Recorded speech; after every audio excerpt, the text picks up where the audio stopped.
همداران عزیز سلام علیکم.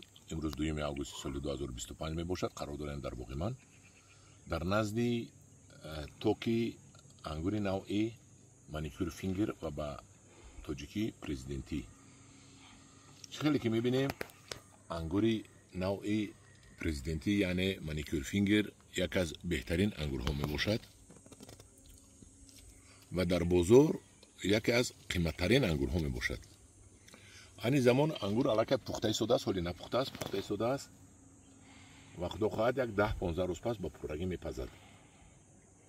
یک جا من در همین مدت 10 سال 15 سال قید کردنی هستم که انگور هر سال پیش پخته آمده شده است، یعنی سالها گرم شده است. این انگور سلکس ژاپنیا می باشد. در ما با واسطه از خیتوی غلام جانکه آوردگی بودند قلمچش رو از ترسون زاده و یکم همون کس همین رو بسیار کرد. انگور رو چی گویم؟ انگور به نهایت بهترین. اینه ببینید چه خوش‌تر نوکش رو ببینید. برای چی مانیکور فینگر؟ باز به شما میفهمونم. من یک تاش رو گیرم. مانیکور فینگرش به زبان انگلیسی این انگشت می شود. انگشت. با مانند انگشت دراز.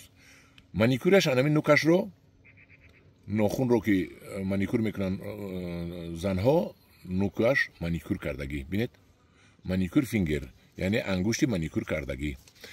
وقتی که پخته رسید به نهایت با مزه می شود، شیرین می شود و انگور خاصیت بسیار در یخدان ایستادن را دارد.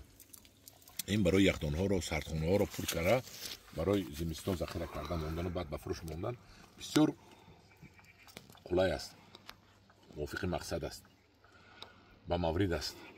این همین انگور مانیکور فینگر یکی از خاصیت های زورش این همین در سردخانه تا 1 سال نگاه کردن است و ترانسپورتیروف یعنی که برده به جای دیگر رساندن. این نمیریزد. این بسیار به نهایت انگور زر و قرص میکند. بسم الله الرحمن الرحیم. علاقه شیرین شده است، علاقه خوردن باب شده است. خودتون بینید و یک بهوتیت به خوشوگی همین انگور. قید کردنی هستم که از این انگور ما نهالش رو داریم، امسال کردیم. ممکن 40 ممکن 50 سومون به فروش براید. همین سالا نیم متر 1 متر نیم متر همقدر به فروش براید. سال از سال ما نهال رو با ارزان میکنیم. وقتی که بسیار که شد مال ارزان میشود. انا همداران عزیز این بود یک خاراکتریستیکا.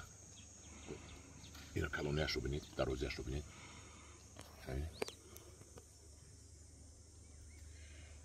انا همداران عزیز که با کدام نهال در خور است من رقم تلفن رو میمونم، مراجعت کنید.